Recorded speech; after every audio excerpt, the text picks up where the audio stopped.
Obrigado, pastor Wagner e o conselho e igreja, pelo honroso convite de estar aqui, celebrando a primeira década desta igreja. Meu pai foi pastor numa cidade no sul de Minas, chamada Muzambinho. Quantos já ouviram falar nessa cidade? Você já ouviu falar? Ah, bom, se você nunca foi, vá, porque ali é a porta do céu. Povo bom, água boa, e a comida é maravilhosa. Eu e minhas irmãs ali nascemos. E a IPI de Muzambinho vai fazer 100 anos em 2023. E eu aceitei o convite para coordenar as celebrações do centenário. A partir de março deste ano agora, mês que vem, nós vamos ter um ano todinho de celebração, até março de 23. De modo que eu me coloco à disposição dos irmãos, se Jesus não voltar, e eu estiver por aqui, quando esta igreja fizer 100 anos, eu posso compartilhar as experiências que eu tive com esta celebração. Eu não tenho pressa de partir. A Matusalém viveu 969, eu estou indo para 67, tem 902 anos aí para eu empatar. Então, tranquilo, eu me coloco desde já, viu, pastor, à disposição, caso Jesus não volte, eu esteja por aqui, para ajudar nas celebrações do centenário aqui desta igreja. Privilégio grande de estar com a minha família, rever queridos irmãos lá da minha juventude, lá na região de Presidente Prudente, e ter esse tempo com os irmãos. Como nós somos cristãos e seguidores de Jesus, eu procuro seguir ao máximo. Logicamente que nenhum de nós segue Jesus em tudo, mas a gente procura seguir ao máximo. Eu procuro. No caso, por exemplo, de Jesus com Zaqueu, Jesus não esperou ser convidado por Zaqueu para ir na casa dele. Jesus virou e falou: hoje me convém comer na tua casa. Então eu tenho um pouco de liberdade com alguns pastores amigos. Depois que eu me jubilei, eu virei professor universitário, e num curso de pós-graduação lá em Maringá, eu tive como aluno o pastor Francisco, aqui da Igreja Batista Betesda. Então eu mandei uma mensagem para ele: irmão, eu vou estar aí em Campo Grande, se você achar que eu posso ser útil no seu ministério, então domingo que vem eu estou lá. Entendeu? Estou na bênção assim, servindo ao Senhor, servindo ao Rei e servindo ao Reino. Como eu disse, eu me jubilei como pastor, não tenho uma igreja local específica, sou pastor voluntário em 2 igrejas pequenas lá em Prudente, mas acabei me tornando professor universitário e com isso fui obrigado a fazer o tal do mestrado. A minha dissertação virou esse livro, que já foi apresentado aos irmãos há 5 anos atrás, e a 2ª edição está terminando, são os últimos livros. Eu trouxe porque se alguém porventura não adquiriu, poderá fazê-lo. A ideia é que a maldição que atingiu a terra na época do pecado lá de Adão, a bênção sobre ela também foi conquistada por Jesus Cristo. Nem sempre a gente percebe isto. Paulo diz que Deus estava em Cristo reconciliando consigo o mundo e nos deu o ministério da reconciliação. De modo que tudo aquilo que o pecado atingiu é responsabilidade da igreja trabalhar nessa reconciliação, em todos os aspectos, incluindo a natureza, e nem sempre a gente percebe isso como parte fundamental do Evangelho. Então, a ecologia e o Ministério da Reconciliação é uma tentativa de ajudar a nossa mente a despertar-se para esta responsabilidade da manutenção, da preservação. Não é uma questão política e teológica, é Bíblia, é coisa do Evangelho, através da qual o Senhor também se manifesta, e a gente vai ver um pouquinho sobre isso. Temos alguns exemplares lá no fundo, tem uma irmã gentilmente que vai nos ajudar. Celebrando o aniversário da igreja, nada melhor do que a gente estudar um pouco sobre esse assunto. E é um assunto extremamente misterioso. Lá em Efésios capítulo 5, quando Paulo está tratando de casamento, de relacionamento marido e esposa, ele diz assim: mas grande é esse mistério. O casamento já é um mistério. Pensa bem, você encontrar alguém que aguenta você. Alguém já disse que casamento é a gente livrar da gente mesmo.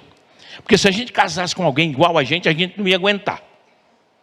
Então é a possibilidade da gente deixar que outros nos aguentem.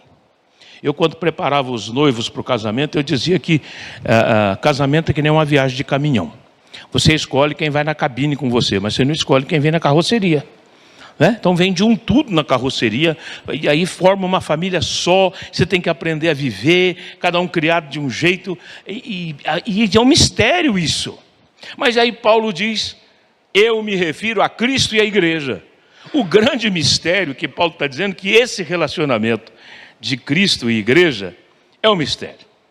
Se casamento já é um mistério, alguém já disse, para querer casar com uma noiva chamada igreja, só um noivo chamado Jesus Cristo. O povinho que dá trabalho é o povinho de igreja. Nós sabemos disso. Não há igreja perfeita. Ela é formada por pessoas como eu e você. E infelizmente há pessoas que acham que a igreja tinha que ser perfeita. E por conta disso acabam deixando, largando mão de ir, porque fulano está lá, porque aconteceu isso e aquilo. Uma das maiores fake news que nós temos nos dias de hoje é aquela que diz assim, eu estou bem com Deus, mas não preciso de igreja. Isso é uma mentira deslavada, porque se não fosse assim, Jesus não teria criado a igreja. Foi Ele que criou, não foi invenção dos apóstolos. Então, participar de um grupo de pessoas, conviver com irmãos na fé, por mais complicados que eles sejam, porque nós somos também, é o exercício da fé, é o exercício do crescimento. É o exercício da maneira da gente desenvolver o nosso relacionamento. Estava lendo um livro essa semana, escrito por um pastor norte-americano, e ele contou que foi visitar um irmão lá da igreja que fazia tempo que não ia e tal. Então marcou a visita, porque você sabe, norte-americano, você tem que marcar a visita, você não pode chegar de repente, agendou. Chegou e o irmão já ficou na defensiva, aguardando o pastor falar alguma coisa com ele. Aí entrou, você sabe, casa de americano, lá na época do frio, acende a lareira, sentou ali, conversa vai, conversa vem. Passados uns 10 minutos, o pastor levantou, pegou aquele ferrinho que mexe com os carvões lá da lareira, tirou um pedaço do carvão e colocou assim do lado. E continua a conversa e vai. E aí, passado o tempo, o pastor não tocou no assunto. Quando ele estava saindo para ir embora, o irmão disse, eu entendi a mensagem. O carvão longe dos demais carvões se apaga. Eu entendi a mensagem. Então nós precisamos estar juntos. É difícil? É. Complicado? Às vezes é. Mas esse é o projeto de Deus, para a gente se aperfeiçoar. Quando a gente estuda a história da igreja, a gente percebe que ela tem seus reducionismos. Nenhum momento a igreja de Jesus Cristo foi perfeita. Sempre há algum aspecto do evangelho que ficou deixado de lado. Houve um pecado, uma situação que se manifestou. Jerusalém, a igreja nasce no dia de Pentecostes, coisa linda. 120 sai para a rua pregando. Vai para 3.000 pessoas. Domingo seguinte vai para 5.000, que maravilha. Sabe, você diria, eu gostaria de estar nessa igreja, com certeza. Mas ela tinha problemas? Tinha. Primeiro já foi uma oferta mentirosa, um casal que entregou um envelope mentiroso. O negócio foi brabo. A disciplina foi drástica. Depois você tem o preconceito racial. As viúvas gregas não receberam a cesta básica. Um buchiche danado. O que é que os apóstolos fizeram? Isso não pode acontecer. Vamos escolher pessoas que vão cuidar desta área. Aí depois você vem o apóstolo Paulo, que vai desenvolver bem a doutrina da igreja, escrevendo e consertando problemas. Os irmãos da Galácia, que deram trabalho para ele. Os irmãos de Tessalônica. Éfeso, um pouco menos. Não é? E a igreja dos corintianos, essa foi drástica. Mas ela tinha também suas qualidades, é assim. Não é? Uma das quais eu estava dizendo ontem para o André e para o Gustavo, né, 2 corintianos, né, que uma das grandes características dos corintianos que Paulo, o apóstolo, menciona nas suas cartas, é quando ele começa, dizendo, Paulo, apóstolo de Jesus Cristo, aos santos que há em Corinto. Olha que beleza. Então eles também têm essa qualidade. Então ao longo da história, meus irmãos, vai ser assim. Eu tenho uma outra palestra baseada num livro que eu li, não tem em português ainda, sobre esses reducionismos ao longo da história. E sempre vai haver, nós vamos encontrar qualidades e defeitos. Houve um problema, um período na Idade Média, em que a espiritualidade da igreja cristã estava muito baixa, muito ruim. Surgiram então pessoas que diziam: nós temos que ir para o monte, nós temos que fugir da cidade, criar mosteiros, porque lá nos mosteiros o pecado não vai, e lá nós vamos desenvolver bem a nossa espiritualidade. Certo? Certo. Houve um avivamento, melhorou a espiritualidade, foi um movimento que gerou alguma coisa boa. Mas ele teve problemas? Teve. Se você quiser ver isso de maneira muito clara, se você não assistiu, assista o filme O Nome da Rosa, baseado no livro de Humberto Eco. O pecado foi para o convento, foi para o mosteiro, mas também teve qualidades. E uma das qualidades, além do despertamento espiritual, muito interessante, naquela época havia muitas guerras, as cidades eram destruídas, mas os mosteiros em geral eram preservados. E os documentos mais antigos da Bíblia que nós temos preservados, só nós os temos porque foram preservados nos mosteiros. Então vai ser assim. Aí você vai para o Apocalipse. Quando João recebe a visão e escreve as cartas às 7 igrejas: tenho contra ti, mas tenho a teu favor. Vai ser assim, meus irmãos. Até Jesus voltar, a gente tem que aprender a viver com essas situações. Mas no que depender de mim e de você, vamos fazer essa igreja ser a melhor. Jesus só tem uma igreja. Aqui embaixo a gente tem esse rolo de denominações. Mas ele só tem uma, mas é assim que a igreja se manifesta no mundo, não tem outro jeito. Através das denominações. Cada uma com a sua ênfase, cada uma com seus defeitos, cada uma com suas qualidades. O importante é que naquela que eu estou envolvido, eu sirva a Deus com integridade. Eu sirva a Deus com alegria. No nosso caso, a maioria de nós, quem sabe que está aqui na IPI do Brasil, essa é a nossa denominação. Tem defeitos? Tem. Tem qualidades? Tem. A gente veste a camisa e vive da melhor maneira. Alguns aqui que talvez conheceram o reverendo Jonas Dias Martins, lá de Londrina. Era um homem negro, forte. Ele tinha um vozeirão, meus irmãos, que conversando ele já era Cid Moreira. Agora, quando ele pregava, era um estrondo. Era um negócio diferente. Ele ficou cego. No tempo que eu trabalhei no seminário de Londrina, da nossa igreja, eu marquei com ele uma manhã para papear. Era jovem pastor e perguntei para ele: me dá um conselho, pastor, em relação ao pastorado, né? Alguns conselhos. E aí ele me disse com aquele vozeirão, quem aqui conheceu vai lembrar um pouco: meu jovem, no reino de Deus, se nós não atrapalharmos, já estaremos fazendo uma grande obra. Meus irmãos, Salmo 69, Davi escreve: Senhor, que por minha causa o teu povo não seja envergonhado. Esse salmo é pesado, né? Ó Senhor, que não sejam envergonhados por minha causa aqueles que te buscam. É aí. Agora, irmãos, então para a gente entender sobre a igreja da melhor maneira, o melhor é a gente ir para a fonte. E aí a gente vai perceber que aquele que veio fundar a igreja, criar a igreja, só falou 2 vezes sobre ela, que foi o nosso querido Jesus. Eu até acho que ele devia ter falado um pouco mais, com todo respeito aí, chefia. Mas o senhor falou 2 vezes só. Na primeira, que nós vamos estudar um pouquinho hoje, Mateus 16, você pode abrir sua Bíblia. Ele fala das características gerais da igreja. E em Mateus 18, quando ele fala da responsabilidade que nós temos uns com os outros, aí ele está falando de uma igreja local, de uma comunidade local. Mas ele não entrou em detalhes, como é que seria governo, como é que seria isso, como é que seria aquilo. Mas é aqui que ele dá para nós as pistas. E essa palavra, igreja, Jesus não a inventou. Eclesia, a palavra grega, já existia, já era de conhecimento dos gregos. Carral, no Antigo Testamento, era a reunião que os anciãos escolhidos faziam do lado de fora da cidade. A cidade era murada, tinha a porta principal. Do lado de fora ficavam alguns homens escolhidos que respondiam pelos assuntos da cidade. Literalmente, a palavra igreja significa os chamados para fora. Esses homens eram chamados para fora, mas tinham que trabalhar as coisas de dentro. Olha que dinâmica interessante. Essa é a igreja. Assim é a igreja. Nós somos chamados para fora desse sistema mundano. É aqui que a gente vive. Mas nós recebemos o evangelho. Temos um novo sistema de vida, novos valores. Mas a responsabilidade é na cidade. Tem gente que fala assim, eu gostaria tanto que se o mundo acabasse, o Senhor levasse. Enquanto ele não voltar, é aqui que nós vamos ficar, meu irmão. E se tem, eu não acredito em oração forte. Porque Deus é forte. A nossa oração pode ser a comum. Mas Jesus já orou em João 17, dizendo, Pai, eu peço que o Senhor não os tires do mundo.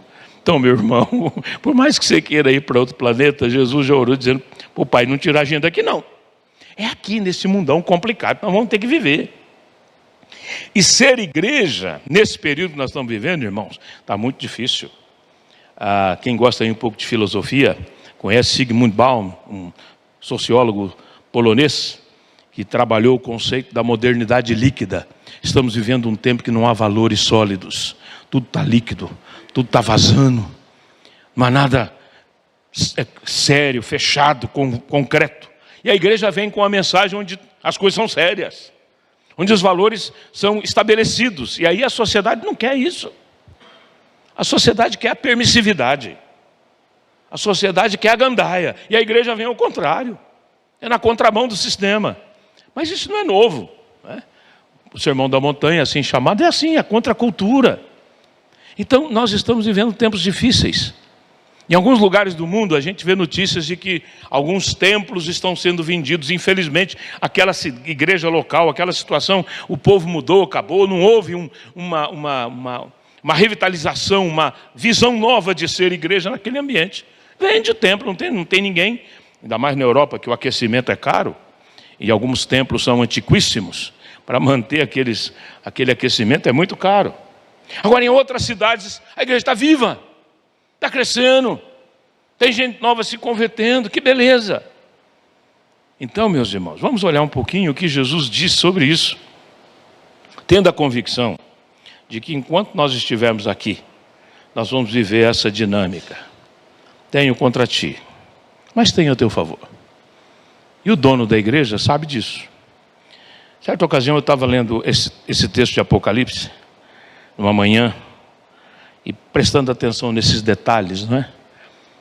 E algo falou ao meu coração, a gente sabe que é o Espírito Santo dizendo, ainda que estas coisas estejam acontecendo, o Senhor Jesus não abre mão da sua igreja.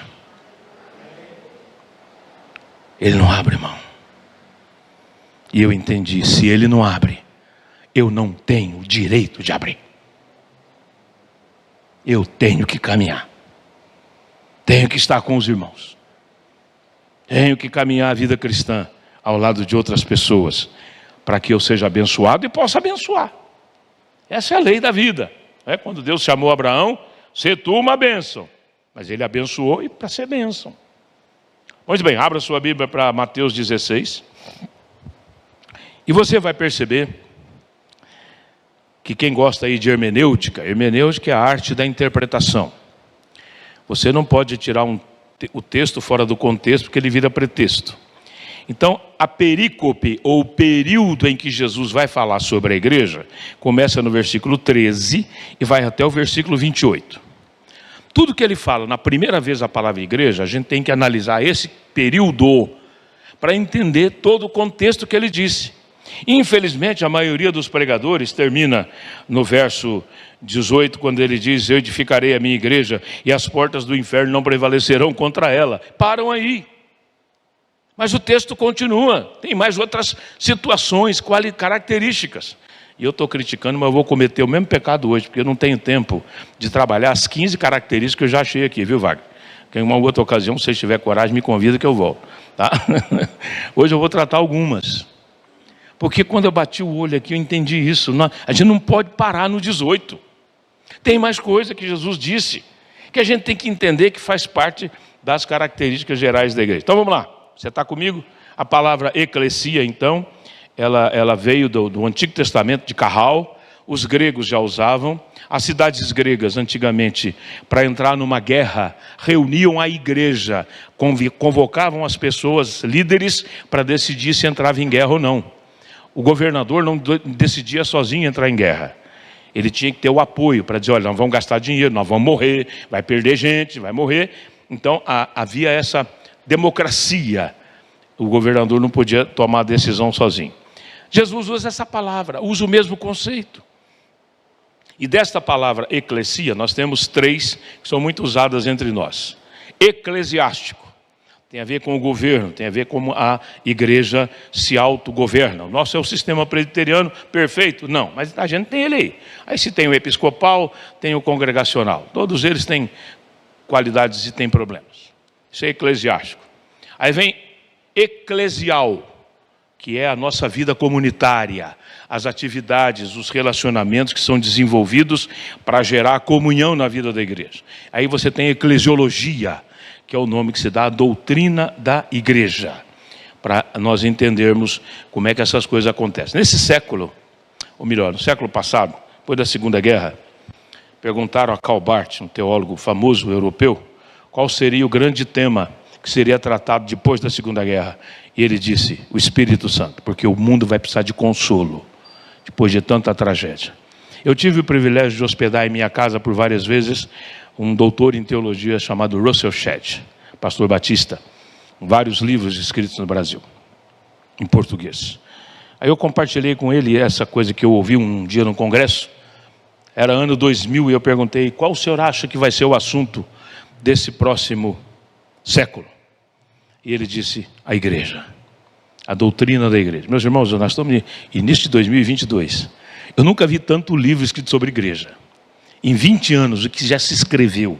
Tudo quanto é abordagem que você possa pensar. Que bom. É isso mesmo, as pessoas estão tentando refletir sobre esse organismo chamado igreja, que também é uma organização. Que nem o nosso corpo, é um organismo. Mas ele é organizado, graças a Deus, não é? O seu fígado não nasceu num lugar diferente. Nasceu ali onde todo mundo espera que ele tenha nascido. Assim a medicina, quando tem uma anormalidade, vai constatar. Então nós somos um organismo, mas ao mesmo tempo uma organização. E nós temos que saber lidar com tudo isso. Vamos lá, a partir do verso 13, Mateus 16. Chegando Jesus à região de Cesareia de Filipe, perguntou aos seus discípulos, quem os outros dizem que o Filho do Homem é? Eles responderam, alguns dizem que é João Batista, outros Elias, e ainda outros Jeremias, ou um dos profetas. E vocês, perguntou ele, quem vocês dizem que eu sou? Simão Pedro respondeu, tu és o Cristo, o Filho do Deus vivo. Respondeu Jesus, feliz é você, Simão, filho de Jonas, porque isso não lhe foi revelado por carne ou sangue, mas por meu Pai que está nos céus. Eu lhe digo que você é Pedro. Sobre esta pedra edificarei a minha igreja, e as portas do inferno não prevalecerão contra ela. Vamos até aqui, se der tempo a gente caminha um pouco mais. Quais são as características gerais da igreja que eu posso encontrar aqui? Primeira, a igreja é lugar de diálogo entre Deus e o homem. Será que Jesus precisava fazer uma pesquisa de opinião para saber o que o povo estava achando dele? Mais ou menos 2 anos de ministério, chegando na região de Cesareia de Filipe, às margens do mar Mediterrâneo, ali numa rodinha com os discípulos, ele faz uma pesquisa, estabelece um diálogo. O que o povo está dizendo que eu sou? E se dependesse da resposta, meus irmãos, Jesus tinha que começar o ministério de novo, porque ninguém entendeu nada. Se é Jeremias, Elias, um dos profetas, reencarnação. Epa, tem alguma coisa errada, Jesus pensou. E Jesus, para não perder a oportunidade, e vocês? Quem vocês dizem que eu sou? Uma igreja saudável ensina que é possível o ser humano dialogar com Deus. Estou falando de oração aqui não é oração, aqui é diálogo, é conversa. Vamos pegar alguns exemplos bíblicos. Lá no Éden, você tem Deus conversando com Adão e Eva, papeava, final da tarde, vamos jogar a conversa fora. Um happy hour. Pensa numa sexta-feira, tal, vai da árvore, Deus se assenta. Aí vamos pegar Moisés. Ele foi atraído pela revelação natural, daqui a pouco vamos falar um pouquinho mais sobre isso. Uma sarça que queimava, mas não se consumia. Uma árvore comum. E ele vai lá ver, curioso. E há um diálogo, você vai lá, vai voltar para o Egito e vai tirar meu povo. Mas eu sou pesado de língua, eu vou voltar lá, eu sou condenado à morte, eu tenho problemas com a justiça lá.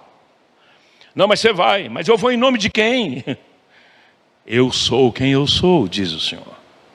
É essa vara aí, Pega essa vara, vai ser o grande instrumento para você. O diálogo. Jeremias não queria ser profeta de jeito nenhum. E Deus vai conversando com ele, até que uma hora ele diz, é um dos textos mais lindos: convenceste-me, Senhor, e convencido fiquei. Foste mais forte do que eu e prevaleceste.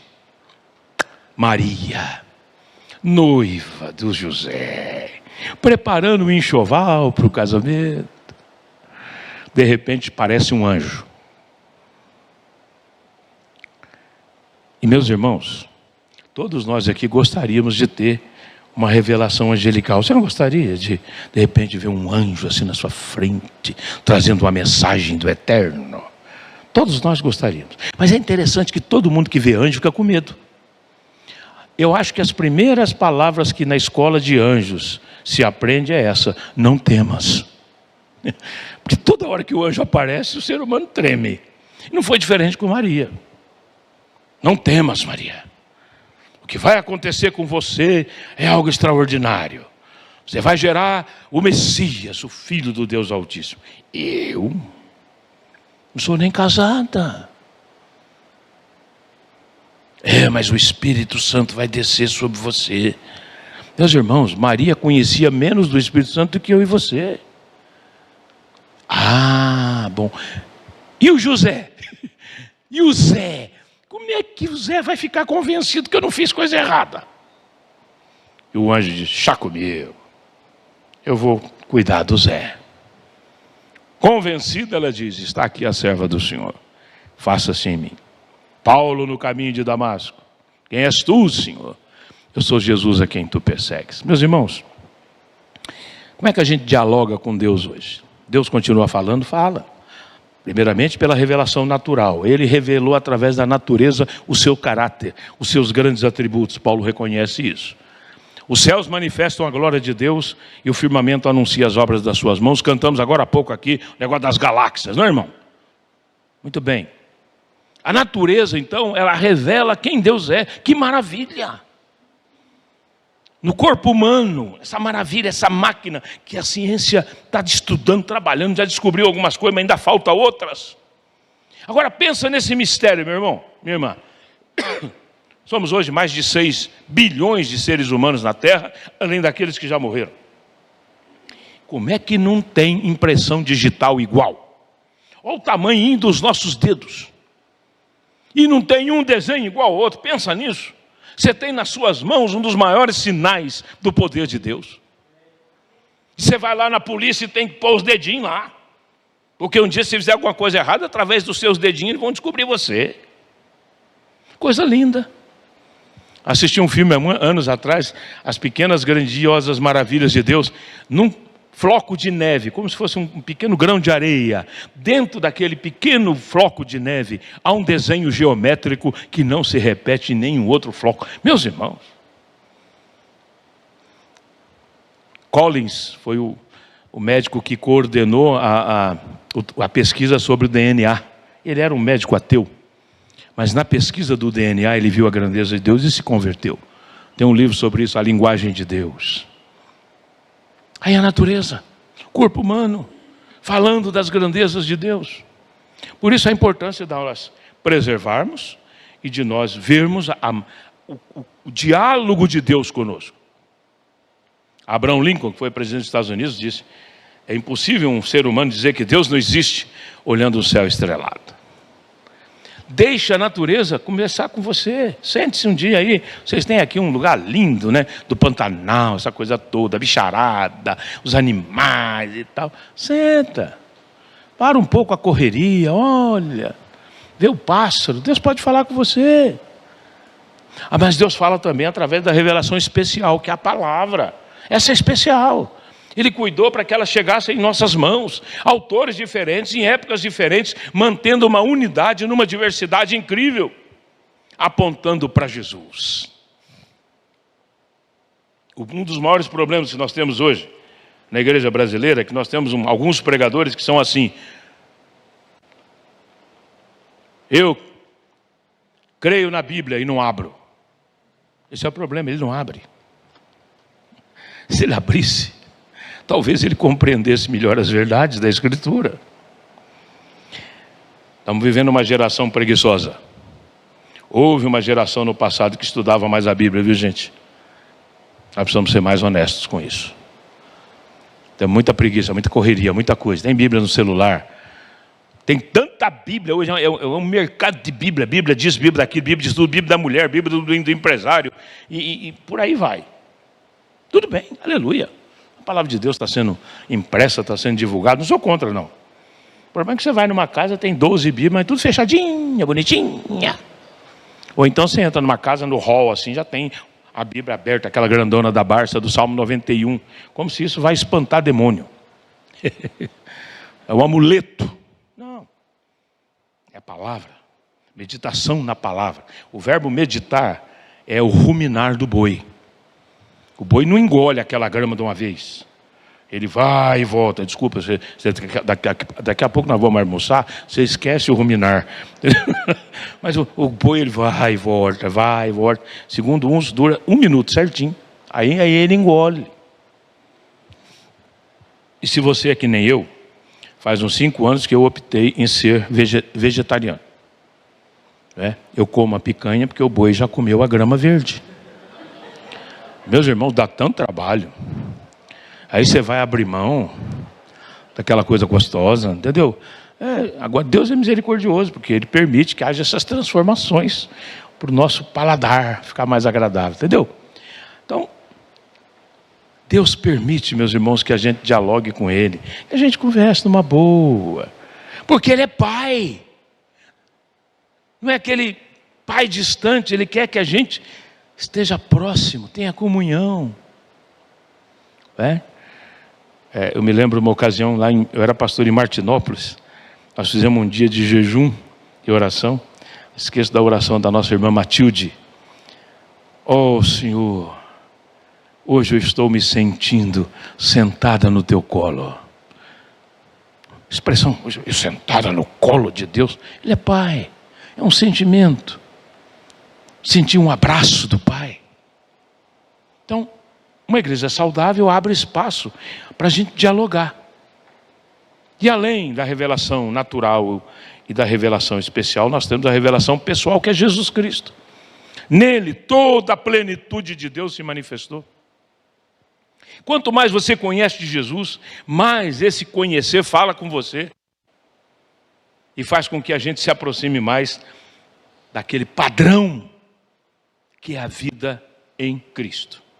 Outra característica geral que a gente vê aqui, uma igreja saudável está aberta para novas revelações. De repente, Jesus pergunta, e vocês quem dizem que eu sou? E o Pedro, então, que era o líder do colégio apostólico, responde. E dessa vez ele acertou, porque já teve época que ele errou. Tu és o Cristo, o Filho do Deus vivo. Eu acho que quando Pedro percebeu que havia acertado, ele começou a ficar cheio de... Está entendendo? Olhem para mim.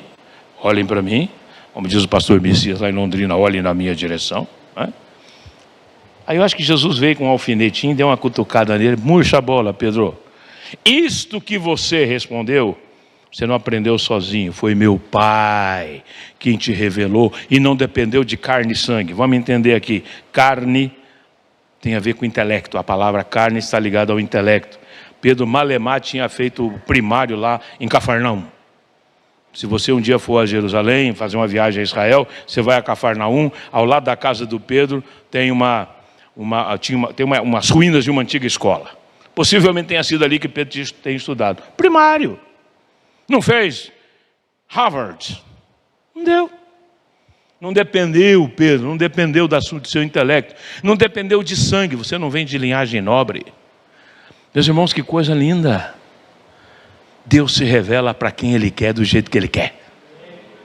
Se é para um intelecto, um C.S. Lewis da vida lá na Inglaterra, Ele se revela. Se é para um Collins, esse médico que eu mencionei, Ele se revela. Se é para a dona Maria Rita lá da esquina, que não sabe ler e escrever. Desculpe, Maria Rita. Eu troquei o nome da pessoa que eu vou falar agora, mas era minha ovelha em Martinópolis. Fui visitá-la. E aí, na hora de sair, o pastor lê um texto da Bíblia e faz uma oração. Dona Benedita. Quando eu peguei a Bíblia da Dona Benedita, eu vi que ela estava bem utilizada. E eu sabia que ela era analfabeta. Ela veio do sítio, naquela leva no passado, e não estudou. Eu perguntei ao seu filho que lê para a senhora, não. Ela virou para mim e disse, talvez o senhor não acredite, pastor, mas toda manhã, aquela casinha simples de chão batido, fogãozinho a lenha, depois que eu tomo meu café, talvez o senhor não acredite, ela falou, olhando para mim. Aí eu sento aqui nessa mesa, abro a Bíblia, eu passo o dedo, e Deus fala comigo.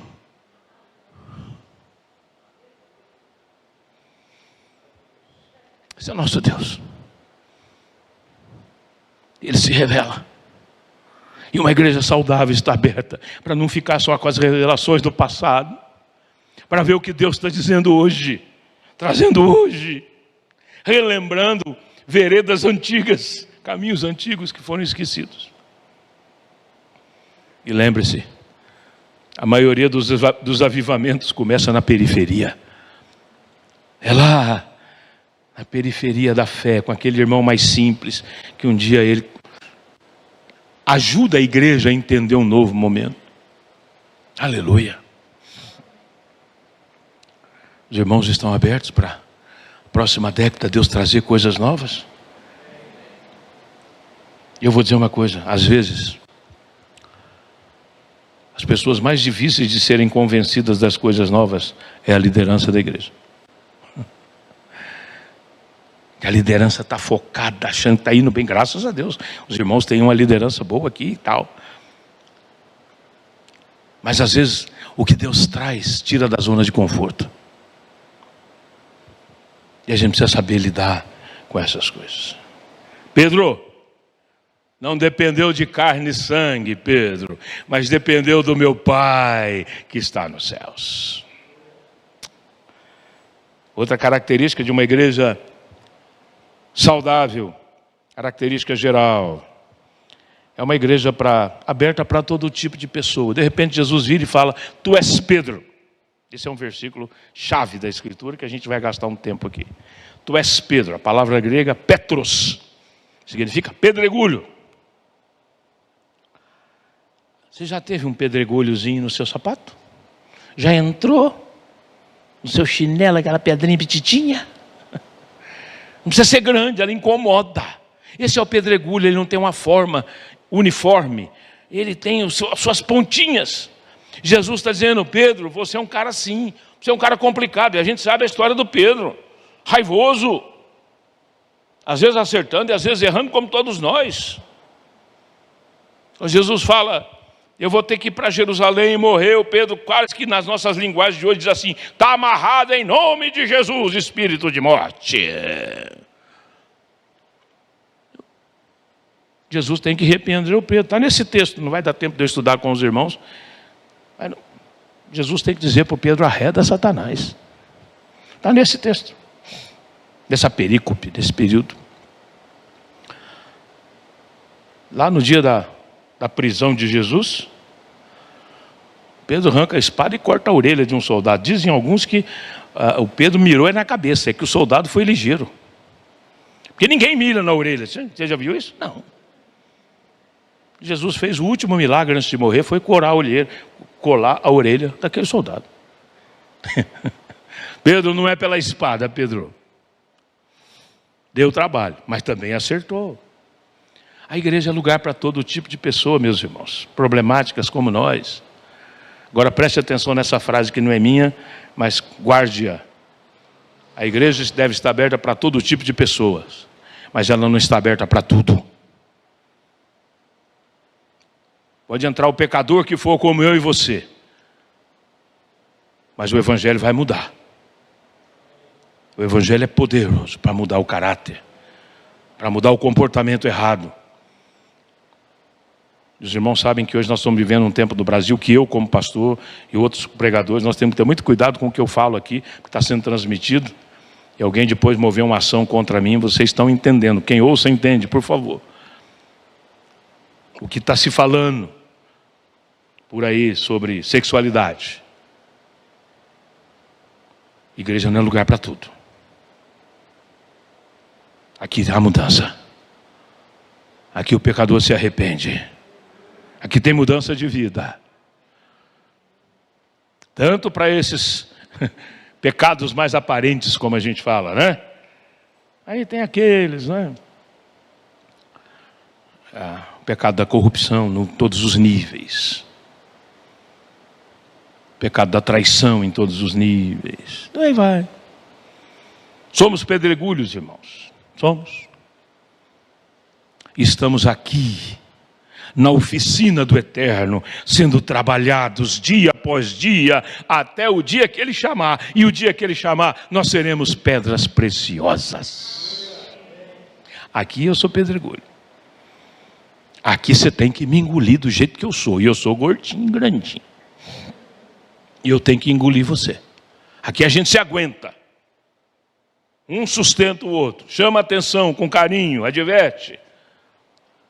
Mas aqui a gente caminha. Tu és Pedro. Quem dera a gente já fosse melhor, não é? Mas a gente ainda carrega muito do Pedro. Do velho homem. De vez em quando o velho homem ressuscita. Juan Carlos Ortiz, um pastor argentino já falecido, escreveu um livro na minha época chamado O Discípulo. Ele diz que boa parte dos problemas da igreja é que muita gente não morreu em Cristo, apenas desmaiou em Cristo. É preciso morrer em Cristo. É a velha natureza sendo crucificada. Aí, irmãos, é todo dia. Você já foi para a cruz? Já. Mas vai para a cruz hoje também, viu? É todo dia crucificar o velho homem. Porque senão ele ressuscita. Tu és Pedro. Outra característica dessa igreja que Jesus está dizendo, que o lugar por excelência é de Jesus. E sobre esta pedra edificarei a minha igreja. É a primeira vez que a palavra igreja aparece no Novo Testamento. Se você gosta de detalhes bíblicos, anota na sua Bíblia. Primeira vez que a palavra igreja aparece no Novo Testamento é aqui. Esta pedra. Uma parte da igreja cristã interpretou esse texto como que se esta pedra fosse o Pedro. E a igreja estaria sendo edificada sobre o Pedro. Quais são algumas dificuldades para nós aceitarmos essa interpretação? Primeiro, que Jesus usa esta, está no feminino. Ele teria que dizer: tu és Pedro e sobre você eu vou edificar a minha igreja.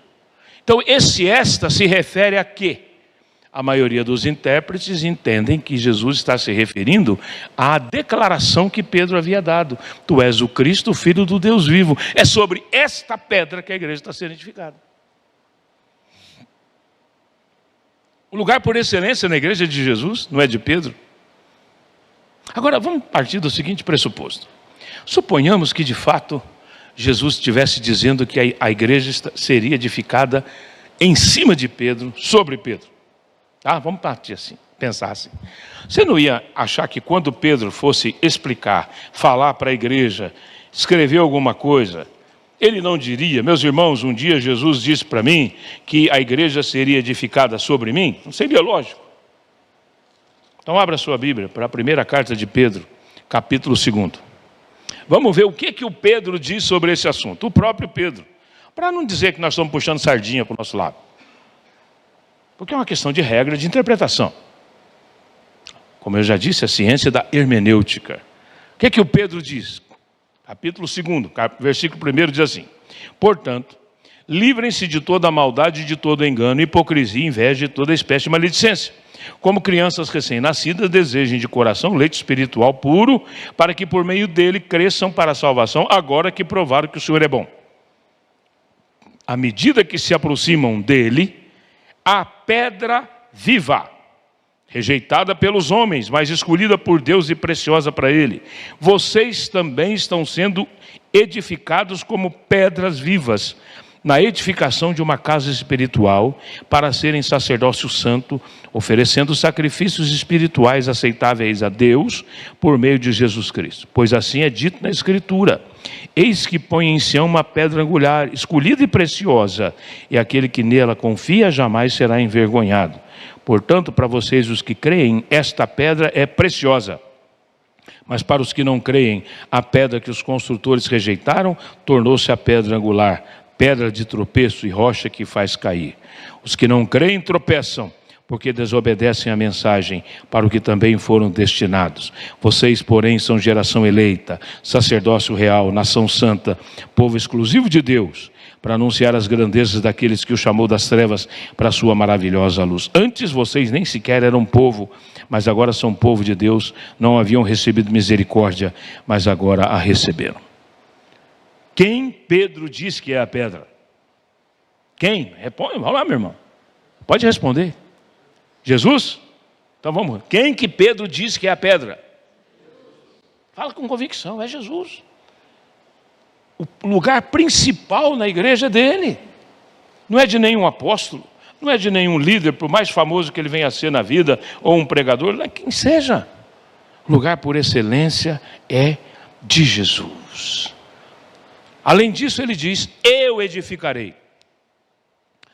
Eu sei que o pastor Wagner e o conselho têm uma preocupação que essa igreja se edifique, cresça. Aleluia. Porque tristemente eu posso dizer, hoje eu sou um pastor itinerante, às vezes eu visito igrejas que a liderança não quer crescer. Está muito bom sim. Porque se crescer, vai ter que ampliar, vai gastar dinheiro, tem que ampliar o salão. Ou em outras palavras, é bom a gente estar assim, porque se vier gente nova, a gente perde o cargo. Como é que é? Tem lugar que você não quer, a pessoa não quer crescer, meus irmãos, por incrível que pareça. É lamentável isso. Eu sei que aqui não. Mas você sabe quem é o grande responsável em fazer a igreja crescer? É o Senhor. Vamos entender a jogada aqui? Ele é o mestre de obras, nós somos os pedreiros, carregador de massa, o que carrega a tora no ombro. Essa é a nossa função. Ele é o responsável pela obra. Em João 17 ele vai dizer: Pai, terminei o trabalho. Estão aqui todos aqueles que o Senhor me deu, nenhum se perdeu. Ele vai edificar. Mas ele conta conosco. Há uma lenda, por favor, guarde isso, é uma lenda, que quando Jesus subiu ao céu, quando ele chegou lá na porta, o anjo viu e falou: mas Senhor, o Senhor já está de volta? Já. Mas só ficou apenas uns 3 anos lá e já é suficiente. Foi. Mas o Senhor evangelizou o mundo inteiro? Não, fiquei ali, só na Palestina.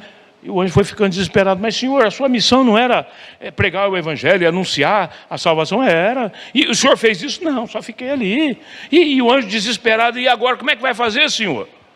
E Jesus olhou e disse: anjo, eu deixei um grupo de homens e mulheres lá para fazer isso. Aí o anjo ficou, ele era careca, mas ficou descabelado.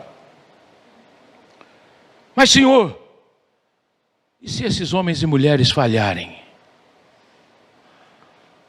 Jesus olhou calmamente para o anjo e disse: eu não tenho outro plano. O meu plano são homens e mulheres.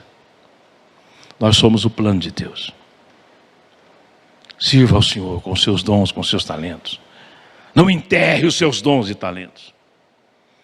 Meu pai, que foi pastor da nossa denominação por 54 anos, dizia: há vários tipos de crentes. Há aqueles que trabalham, há os que não trabalham,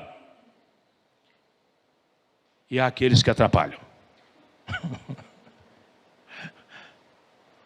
Então, meu irmão, vamos ajudar.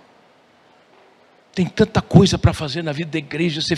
Nós estamos vivendo essa geração que meio consumista, que nem supermercado, que você quer chegar e encontrar tudo prontinho na gôndola, tudo. Você eu contribuí. Eu já paguei meu dízimo. Que pagou dízimo, meu irmão? Ninguém paga a graça de Deus. Você devolveu o que era dele. Mas você quer tudo do bom e do melhor, tudo no lugarzinho. E você já viu tudo quanto é igreja tem um irmão alfinete, que é o irmão que cutuca, gosta de dar umas cutucadas. Certa ocasião eu fui pregar numa igreja presbiteriana do Paraná, e o culto era 7h30 da noite. Chegamos ali, tinha um grupo na porta, a porta principal não estava aberta. Faltavam 5 minutos para 7h30. Uma irmã que virou para mim e falou: pastor Paulo, se essa igreja tivesse pastor, a porta já estaria aberta. Eu senti uma alfinetada no pastor. Falei: calma, irmã, tem alguma explicação daqui a pouco. De repente vem o zelador, mancando, correndo. Abre a porta, diz: meus irmãos, me desculpa, eu estava subindo a escada lá do fundo, tropecei, caí, rolei, bati a cabeça. agora que eu consegui abrir. A irmã falou, então foi isso. Eu falei, irmã, cala a boca em nome de Jesus, fica quieta. Porque tem gente que não tem paciência para nada. Eu edificarei. No final ele vai dizer, Pai, aqui olha o serviço. Isaías, capítulo 6, quando Jesus termina, quando ele fala do servo sofredor, 53, e ele verá o fruto do seu penoso trabalho e ficará satisfeito. Ele verá o fruto do seu penoso trabalho, cruz, mas ficará satisfeito, lá na eternidade. E aí, você lembra do hino? Quando se fizer chamada, lá estarei. Ele vai fazer a chamada. E alguém vai perguntar, por que você vai entrar no céu? O que você fez? Eu mesmo não fiz, mas ele fez. É graça. E eu concluo. Nessa parte que Jesus é a excelência da igreja. Eu edificarei a minha igreja. Aí você passa aqui em frente e apresenta para o seu amigo, isso aqui é a minha igreja. Tudo bem, tá correto. Esse prédio identifica a sua família na fé. Eu vi lá que os irmãos estão trabalhando, é mais do que uma igreja, é uma família, é isso. Porque não é o salão que identifica, o que identifica é a conversão que tivemos em Cristo e o fato de estarmos juntos. Onde estiverem 2 ou 3 reunidos em meu nome, ali estou no meio deles. Pode ser um salão como esse? Pode ser debaixo da árvore? Pode. Pode ser debaixo da ponte? Pode ser na sala da sua casa? Pode. Não é o local que determina, afinal quem é templo é o corpo. Aqui é um salão onde nós nos encontrarmos, aleluia por ele. Mas a igreja do Senhor, o grande problema na maioria das crises que nós temos é que alguém quer ser dono. Pastor pintou de preto. Outro dia eu já vi. Hoje, pastor Paulo, está uma moda de pintar de preto, que coisa horrível. Falei, irmã, você entende de comunicação? Então, você sabe que o preto, em termos de comunicação, funciona melhor. Ele tem toda uma questão de filmagem. É? Irmã, de preta. Não gostou da cor. Vou sair da igreja porque não gostou da cor. É uma bela razão para a gente sair da igreja, você não acha? Pintou de verde. E agora o Palmeiras vai disputar o Mundial. Eu não sou do Palmeiras. Vou sair da igreja. Aí pinta, André, de branco e preto, André. Olha aqui. Coisa linda, né, André? Porque é a cor do Santos também, entende? Pronto. Irmãos queridos. A igreja é lugar por excelência de Jesus. Lembre-se disso. É Ele, é por Ele, é por causa dEle, para a glória dEle, para a honra do nome dEle, que a gente está aqui, que a gente sai de casa, que a gente vem, se reúne, e a gente rompe com essa fake news de inferno. Eu estou bem com Deus, mas não preciso da igreja. Larga a mão. Só se a sua Bíblia for diferente da minha. Porque a minha diz, como diz em Hebreus, naquela época já tinha o tar dos desigrejados. Não vos deixeis de congregar, como é costume de alguns. Já tinha, esse negócio já teve, irmão. Lá no passado já teve também. Eu não vou falar das outras, mas eu não vou descrever, mas vou só citar. Eu sei que os irmãos ficam curiosos. Eu como ouvinte, às vezes o pregador fala, tem 10 características, ele só fala 6. Eu fico morrendo de vontade de saber as outras 4. Então eu vou só ler para os irmãos saberem. Depois eu vou deixar com o pastor Wagner aqui o burrinho, viu, pastor? Eu sei que o senhor vai fazer como todo bom pastor, o senhor vai melhorar. É assim que é a vida. A gente pega um burrinho, tem que montar em burrinho bom, né? Isso que a gente aprende no seminário, né? Montar em cavalo brabo não presta, tem que montar num burrinho bom. Burrinho é o esboço, viu, gente? Então, olha, lugar de vitória, as portas do inferno não prevalecerão contra ela. Aqui um detalhe, fala no plural, portas. A gente veio do velho mundo, do pecado, o velho homem ainda tem porta, gente. Não foi uma porta só não que a gente trouxe. A gente trouxe do mundão para cá um monte de coisa. E a cada dia, essas portas têm que ir sendo derrubadas. Lugar de abrir porta, dar-te as chaves do reino do céu. Isso aqui não é só o Papa que tem, é a igreja que abre as portas para as pessoas. O que ligares na terra, desligares no céu, lugar de oração. Não digam a ninguém que eu sou o Cristo. Aqui é interessantíssimo, Jesus diz assim, não fala para ninguém. Lugar de estratégia. Tem hora que o melhor que Jesus está dizendo, sossega, segura o segredo. Lugar de crescimento. Depois disso, Jesus passou a dizer que ia para Jerusalém. A igreja é assim, a gente aprende a primeira lição. Quem é Jesus? O Cristo, o Filho do Deus vivo. Agora vem a segunda. Eu vou para Jerusalém e vou morrer. Lugar de erros. Pedro começou a reprová-lo. Lugar de confronto espiritual, arreda Satanás. Lugar de compromissos, tome a sua cruz. Irmão, carregar a cruz não é levar a sogra, nem uma enfermidade. O pessoal fala por aí, pastor, o senhor não sabe a cruz que eu carrego. Não. Cruz aqui é símbolo de compromisso. Jesus levou a dele. E eu e você levamos o nosso compromisso. A igreja vai receber novos membros, elas vão assumir compromissos com essa igreja local. Então é carregar esse compromisso.